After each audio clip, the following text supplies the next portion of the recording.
namin pinipilit na bumalik, pero if ever na may isipan mo is always free kami. Hindi kami lumalapit sa'yo kasi dahil nanalo ka. Gusto lang naman namin kayo makaband ng hindi namin sinasabi or hindi namin kailangan sabihin.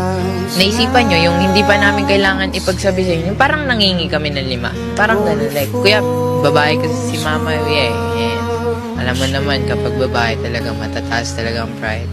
Kailangan talaga natin mag-adjust. Ay talaga gawain ng lalaki is parang mag-adjust na lang and babaan na lang natin yung pride natin para tapos na ang gulo. Ang ayaw lang kasi ni mama is yung kami lagi nalapit para sa attention niya, which is mali naman talaga. Siyempre dapat may kusa ka rin. I mean, I'm not mad about it. I'm just, nagtatampo lang na kailangan pa namin isik yung attention mo na especially kapatid mo, hindi naman mataas pride ko.